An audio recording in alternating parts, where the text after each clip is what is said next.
जय श्री कृष्णा, राधे राधे। ज्ञान दर्शन चैनल में एक बार फिर से आप सबका स्वागत है।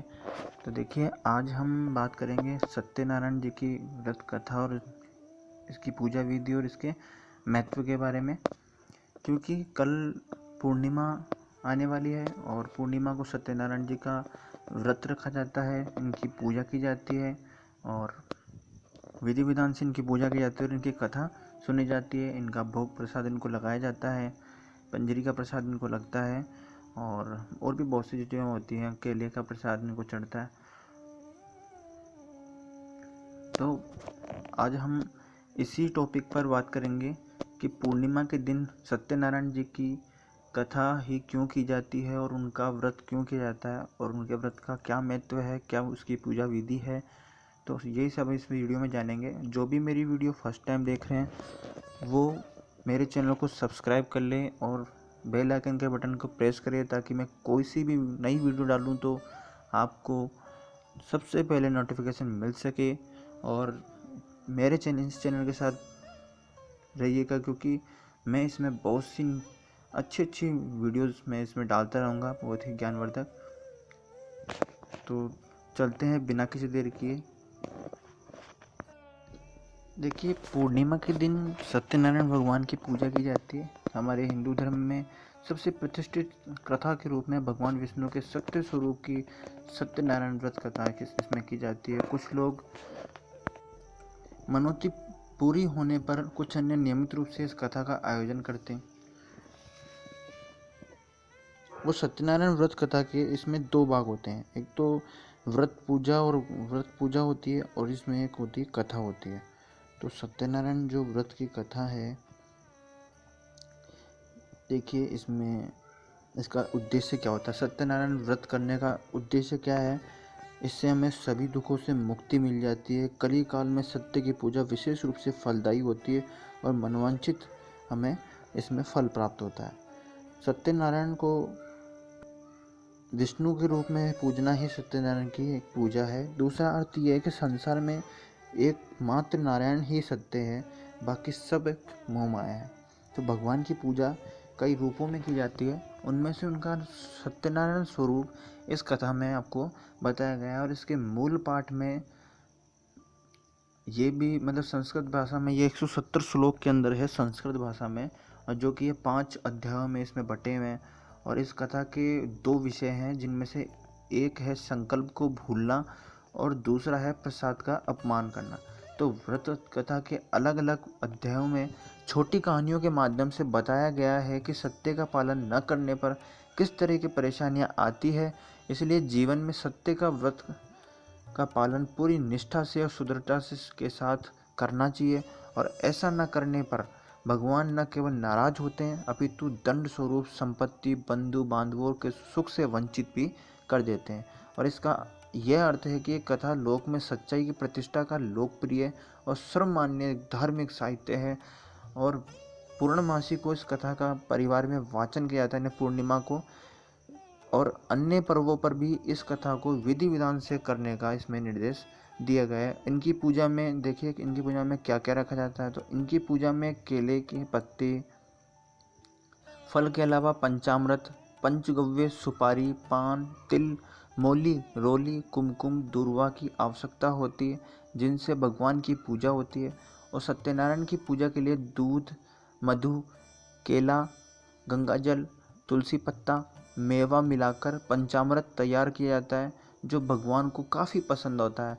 इन्हें प्रसाद के तौर पर फल, मिष्ठान के अलावा आटे को भूनकर उसमें चीनी मिलाकर एक प्रसाद बनता है, जिससे सत्तू पंजीरी कहा जाता है, और उसका भी इसमें भोग लगता है। तो देखिए इसकी विधि क्या होती है। विधि की हम बात करेंगे कि सत्यनारायण पूजा कैसे की जाती है, इसका व्रत कैसे किया जाता है। उसके प्रथम अध्याय में यह भी बताया गया है कि सत्यनारायण भगवान की पूजा कैसे की जाती है। जो व्यक्ति सत्यनारायण की पूजा का संकल्प लेता है, उन्हें दिन भर व्रत रखना चाहिए। पूजन स्थल को गाय के गोबर से पवित्र करके वहाँ एक अल्पना बनाए और उस पर पूजा की चौकी रखे, और इस चौकी के चारों पाए के पास केले का वृक्ष लगाएं।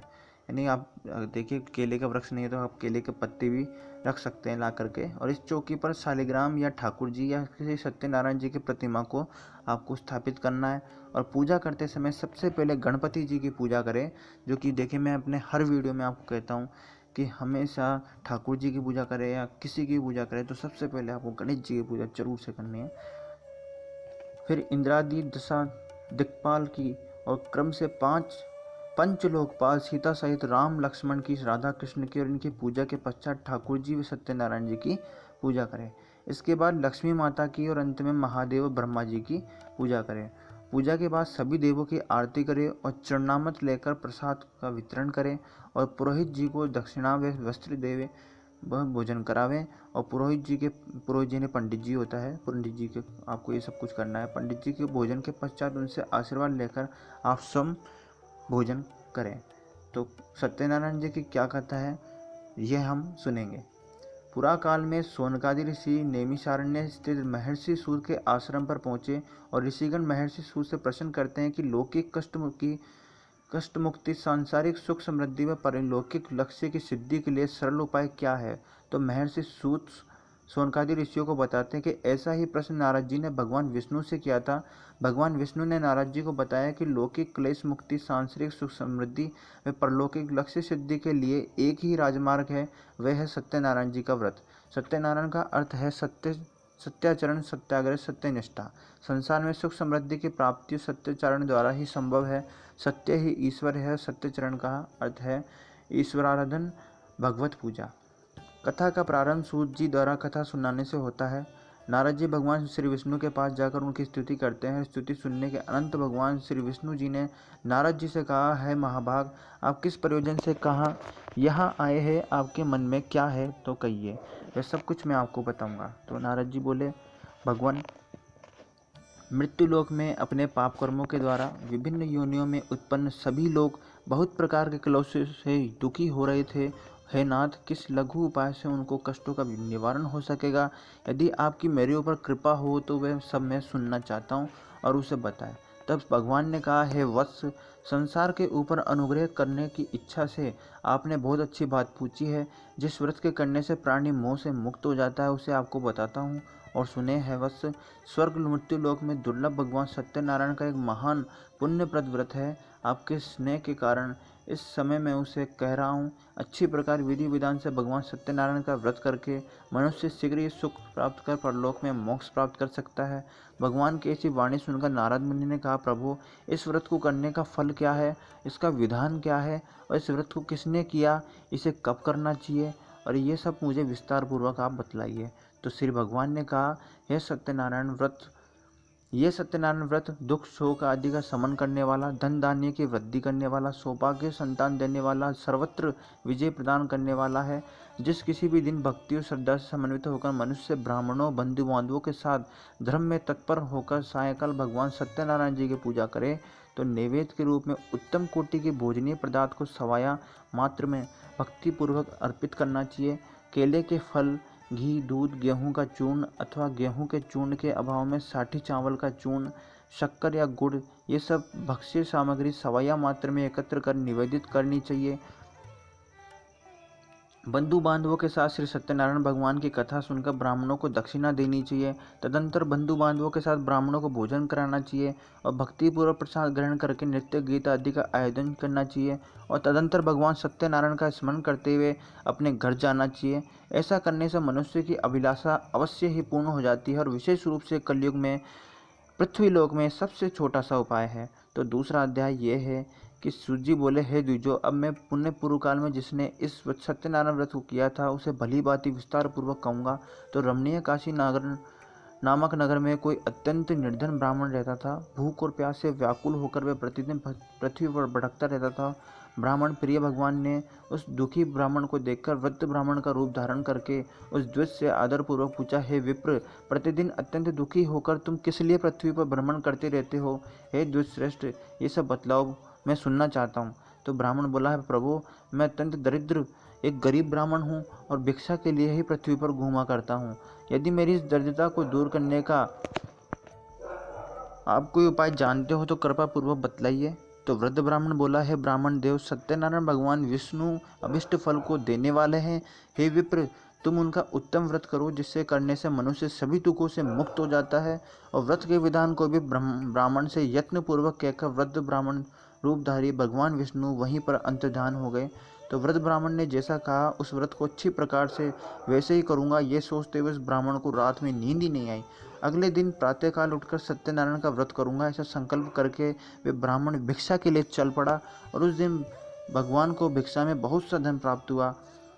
ब्राह्मण को भिक्षा में बहुत सारा धन उसको प्राप्त हुआ और उसी धन से उसने बंधु बांधवों के साथ भगवान सत्यनारायण का व्रत किया। और इस व्रत के प्रभाव से वे श्रेष्ठ ब्राह्मण सभी दुखों से मुक्त होकर समस्त संपत्तियों से संपन्न हो गया। और उस दिन से लेकर प्रत्येक महीने उसने यह व्रत किया। इस प्रकार भगवान सत्यनारायण के इस व्रत को करके वह श्रेष्ठ ब्राह्मण सभी पापों से मुक्त हो गया और उसने दुर्लभ मोक्षप्रद को प्राप्त किया। हे विप्र, पृथ्वी पर जब भी कोई मनुष्य श्री सत्यनारायण जी का व्रत करेगा, उसी समय उसके समस्त दुख नष्ट हो जाएंगे। हे ब्राह्मणों, इस प्रकार भगवान नारायण ने महात्मा नारद जी से जो कुछ कहा, मैंने वह सब आप लोगों से कह दिया। आगे अब क्या कहूँ। हे मुनि, इस पृथ्वी पर उस ब्राह्मण से सुने हुए इस व्रत को किसने किया, हम वह सब सुनना चाहते हैं और इस व्रत पर हमारी श्रद्धा हो रही है। तब श्री सूत जी बोले, मुनियों, पृथ्वी पर जिसने व्रत किया उसे आप लोग सुने।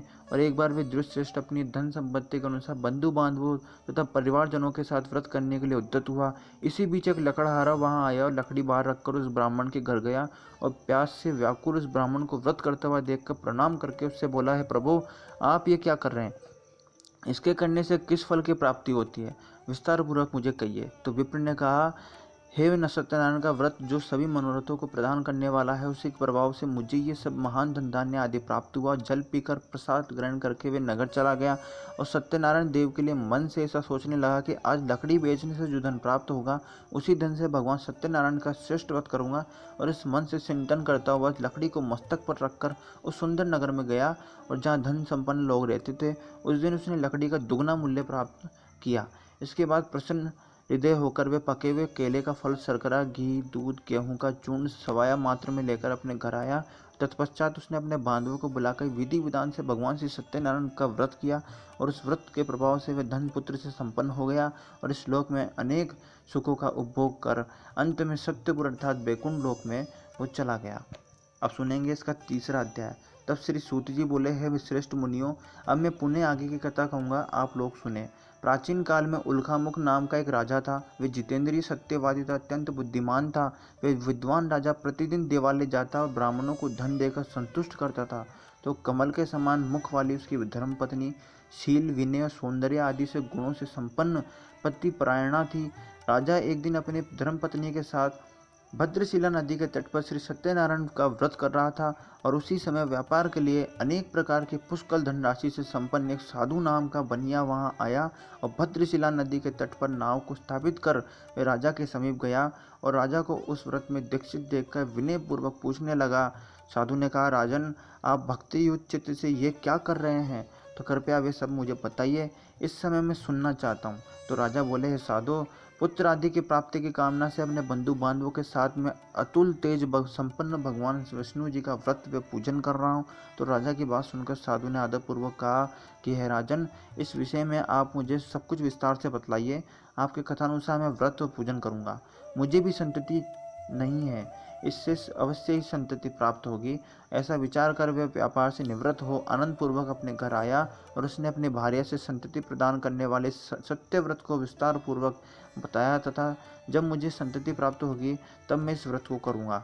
इस प्रकार उस साधु ने अपनी भार्या लीलावती से कहा कि एक दिन उसकी लीलावती नाम की सती साध्वी भार्या पति के साथ आनंद चित्त से ऋतुकालीन धर्माचरण में प्रवृत्त हुई और भगवान श्री सत्यनारायण की कृपा से उसकी वे भार्या गर्भिणी हुई और 10वें महीने में उसे काया रत्न की उत्पत्ति हुई। वे शुक्ल पक्ष के चंद्रम की भांति दिन प्रतिदिन बढ़ने लगी और उस कन्या का कलावती ये नाम रखा गया। और इसके बाद एक दिन लीलावती ने अपने स्वामी से मधुर वाणी में कहा, आप पूर्व में संकल्पित श्री सत्यनारायण के व्रत को क्यों नहीं कर रहे हैं?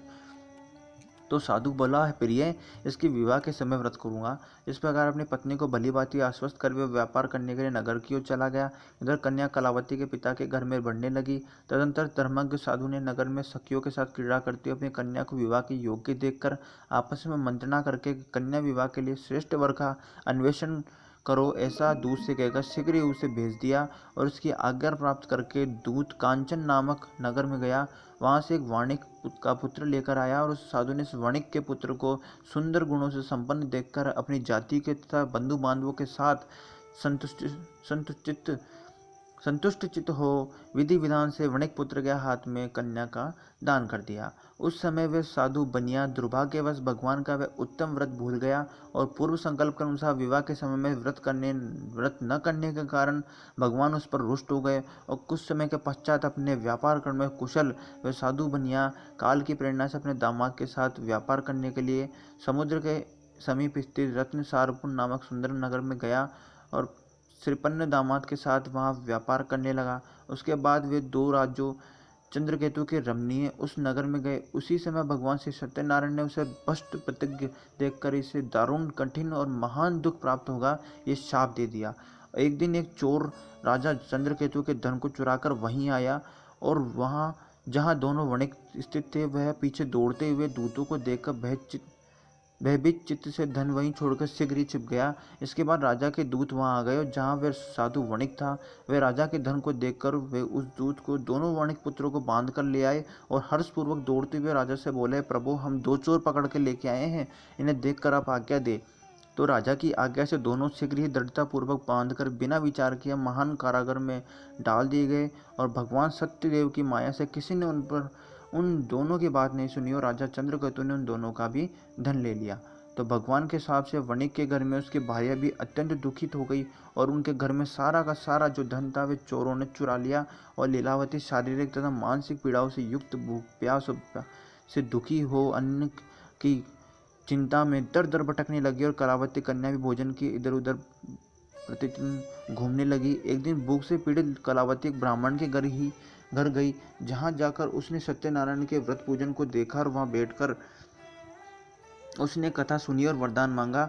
उसके बाद प्रसाद ग्रहण करके वह कुछ रात होने पर घर गई। माता ने कलावती कन्या से प्रेम पूर्वक पूछा, पुत्री रात में तू कहाँ रुक गई थी, तुम्हारे मन में क्या है? कलावती कन्या ने तुरंत माता से कहा, माँ मैंने एक ब्राह्मण के घर में मनोरथ प्रदान करने वाला व्रत देखा।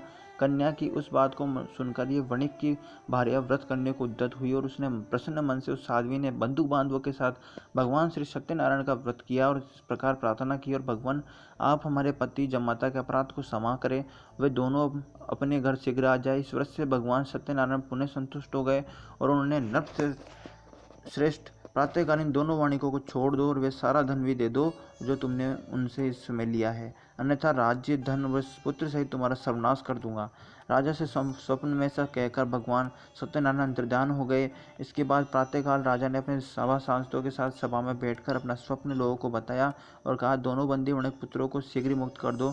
राजा की ऐसी बात सुनकर राजपुरोहित दोनों महाजनों को बंधन मुक्त करके राजा के सामने लाकर विनय पूर्वक बोले, महाराज बेड़ी बंधन से मुक्त करके दोनों वणिक पुत्र लाए गए। और इसके बाद दोनों प्रणाम करके अपने पूर्व वृतांत का स्मरण करते हुए भयविन्न हो गए और कुछ न बोल सके।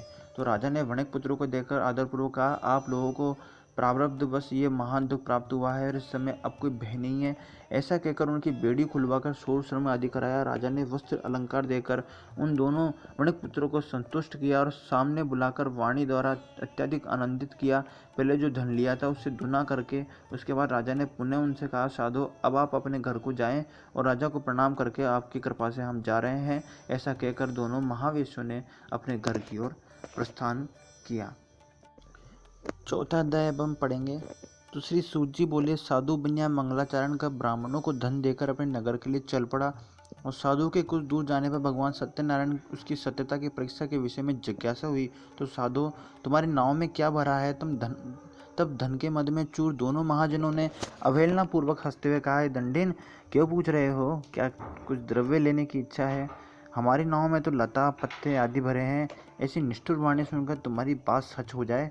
ऐसा कहकर दंडी सन्यासी को रूप धारण किए हुए भगवान कुछ दूर जाकर समुद्र के समीप बैठ गए और दंडी के चले जाने पर नित्य क्रिया करने के पश्चात उतराई हुई अर्थात जल में ऊपर की ओर उठी हुई नौका को देखकर साधु अत्यंत आश्चर्य में पड़ गया और नाव में लता पत्ते आदि देखकर मूर्छित हो पृथ्वी पर गिर पड़ा।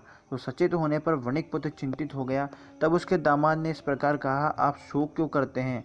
दंडी ने शाप दिया। इस स्थिति में वे ही चाहे तो सब कुछ कर सकते हैं, इसमें संशय नहीं है, अतः उन्हीं की शरण में हम चले, वही मन की इच्छा पूर्ण होगी। तब दामाद की बात सुनकर वे साधु बनिया उनके पास गया और वहाँ दंडी को देखकर उसने भक्ति पूर्वक उन्हें प्रणाम किया तथा आदर पूर्वक कहने लगा, आपके सम्मुख मैंने जो कुछ कहा है, असत्य भाषण रूप अपराध किया है, आप मेरे उस अपराध को क्षमा करें। और ऐसा कहकर बारंबार प्रणाम करके वे महान शोक से आकुल हो गया।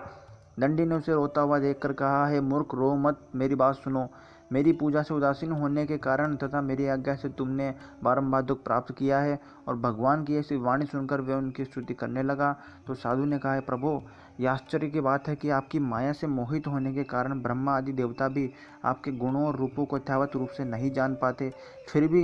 फिर मैं मूर्ख आपकी माया से मोहित होने के कारण कैसे जान सकता हूँ? आप प्रसन्न हो, मैं अपनी धन संपत्ति के अनुसार आपकी पूजा करूँगा। मैं आपकी शरण में आया हूँ। मेरा जो नौका में स्थित पूरा धन था, उसकी तथा मेरी रक्षा करें। और उस बनिया की भक्ति युक्त वाणी सुनकर भगवान जनार्दन संतुष्ट हो गए और भगवान हरि उसे अभिष्ट वर प्रदान करके वहीं अंतर्ध्यान हो गए।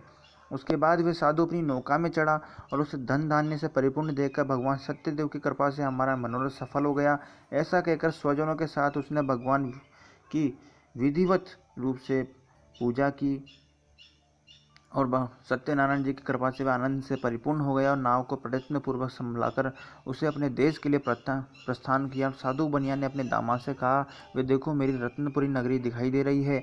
इसके बाद उसने अपने धन के रक्षक दूत को अपने आगमन का समाचार देने के लिए अपनी नगरी में भेजा। उसके बाद उस दूत ने नगर में जाकर साधु की भार्या को देख हाथ जोड़कर प्रणाम किया तथा उसके अभिष्ट बात कही। सेठ जी अपने दामाद तथा बंधु वर्गों के साथ बहुत सारे धनधान्य से संपन्न होकर नगर के निकट पधार गए हैं। दूत के मुख से बात सुनकर महान आनंद से विह्वल हो गई और साध्वी ने श्री सत्यनारायण की पूजा करके अपनी पुत्री से कहा, मैं साधु के दर्शन के लिए जा रही हूँ, तुम शीघ्र जाओ। माता का ऐसा वचन सुनकर व्रत को समाप्त करके प्रसाद का परित्याग कर वे कलावती भी अपने पति का दर्शन करने के लिए चल पड़ी। इससे भगवान सत्यनारायण रुष्ट हो गए और उन्होंने उसके पति तथा उस नौका को धन के साथ हरण करके जल में डुबो दिया।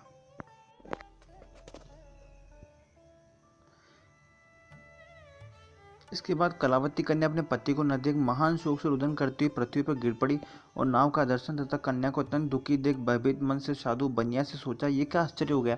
नाव का संचालन करने वाले भी सभी चिंतित हो गए। तदंतर ही वह लीलावती की भी कन्या को देखकर विह्वल हो गई और अत्यंत दुख से विलाप करते हुए अपने पति से इस प्रकार बोली, अभी अभी नौका के साथ वह कैसे लक्षित हो गया। न जाने किस देवता की उपेक्षा से वह नौका हरण कर ली गई, अथवा सत्यनारायण का महात्म्य कौन जान सकता है। ऐसा कहकर वे स्वजनों के साथ विलाप करने लगी और कलावती कन्या को गोद में लेकर रोने लगी। कलावती कन्या भी अपने पति के नष्ट हो जाने पर दुखी हो गई और पति की पादुका लेकर उनका अनुगमन करने के लिए उनके मन में निश्चय किया। कन्या के इस प्रकार के आचरण को देखकर भार्या सहित धर्मज्ञ साधु बनिया अत्यंत शोक संतप्त हो गया और सोचने लगा, या तो भगवान सत्यनारायण ने यह अपहरण किया है अथवा हम सभी भगवान सत्यदेव की माया से मोहित हो गए।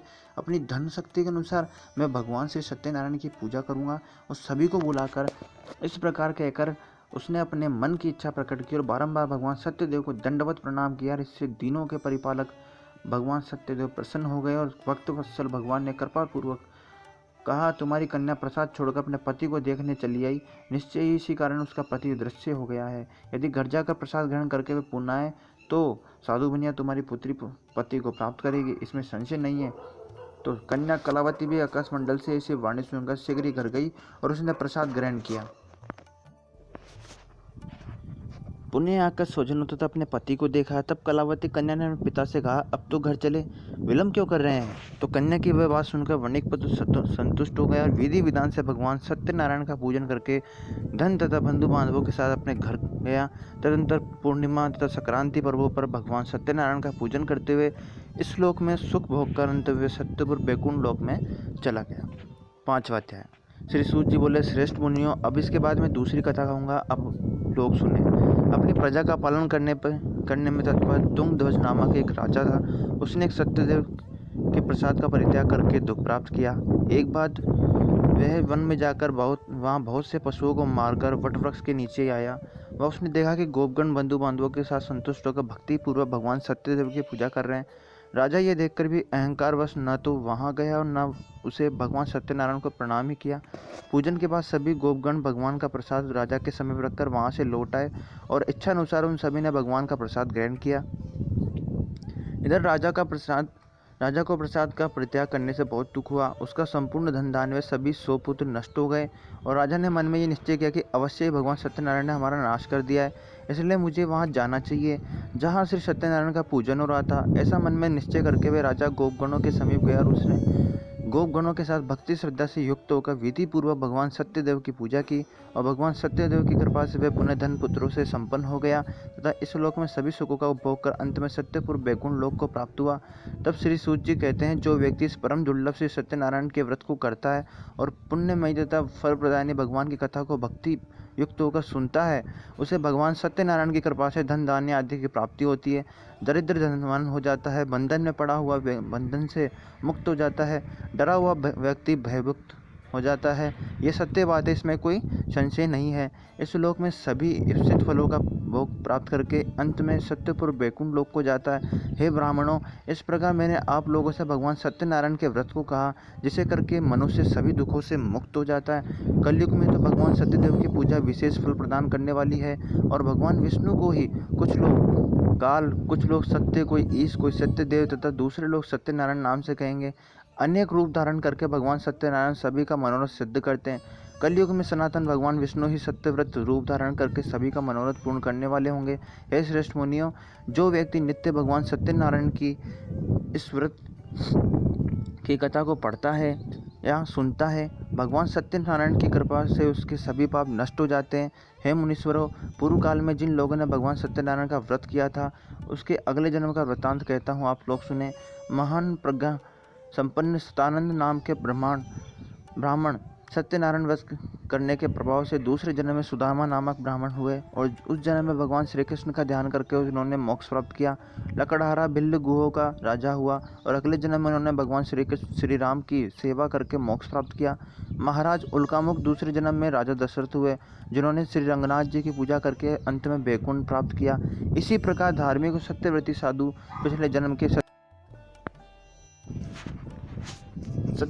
सत्यव्रती साधु पिछले जन्म के सत्यव्रत के प्रभाव से दूसरे जन्म में मोरध्वज नामक राजा हुआ। उसने आर्य फीचर का अपने पुत्र के आदित्य भगवान विष्णु को अर्पित कर मोक्ष प्राप्त किया और भगवान तुंगध्वज जन्मांतर में स्वामभु मनु हुए और भगवत्व संबंधी संपूर्ण कार्यों का अनुष्ठान करके बैकुंठ लोक को प्राप्त हुए। जो गोपगण थे, वे सब जन्मांतर में व्रजमंडल में निवास करने वाले गोप हुए और सभी राक्षसों का संहार करके उन्होंने भी भगवान का शाश्वत धाम गोलोक प्राप्त किया। इस प्रकार स्कंद पुराण के अंतर्गत रेवा खंड में श्री सत्यनारायण कथा का यह 5वां अध्याय पूरा होता है। देखिए, अब हम जानेंगे कि सत्यनारायण व्रत का उद्देश्य क्या है। तो सत्यनारायण व्रत का अनुष्ठान करके मनुष्य सभी दुखों से मुक्त हो जाता है और कलिकाल में सत्य की पूजा विशेष रूप से फलदायी होती है और सत्य के अनेक नाम हैं। सत्यनारायण, सत्यदेव, सनातन, सत्य रूपी विष्णु भगवान कलयुग में अनेक रूप धारण करके लोगों को इस मनोवांछित फल देंगे। देखिए, इस प्रकार हमारे सत्यनारायण भगवान की कथा पूरी होती है और इस वीडियो में मैंने आपको सत्यनारायण भगवान की जो व्रत है वो कैसे करना है ये भी मैंने बताया है और व्रत के दिन आपको क्या बनाना है ये भी इसमें बताया गया है। पूरी व्रत की विधि भी बताई गई है, इसका महत्व भी मैंने आपको बता दिया है और इसका उद्देश्य क्या है वो भी मैंने आपको बता दिया है। तो इस वीडियो को आप ध्यान से सुने, आपको सभी आपके प्रश्नों का जवाब मिल जाएगा और फिर से मिलेंगे एक नए से प्यारे से टॉपिक के साथ में। तब तक के लिए जय श्री कृष्णा, राधे राधे। और जो भी मेरे फ्रेंड्स हैं, अगर मेरी वीडियो आपको अच्छी लगे तो फ्रेंड्स एंड फैमिली में शेयर करें और जो भी इसे फर्स्ट टाइम देख रहे हैं वो इसे सब्सक्राइब कर लें ताकि आपको प्यारी प्यारी और ज्ञानवर्धक वीडियो आपको मिल सके। तब तक के लिए जय श्री कृष्ण, राधे राधे।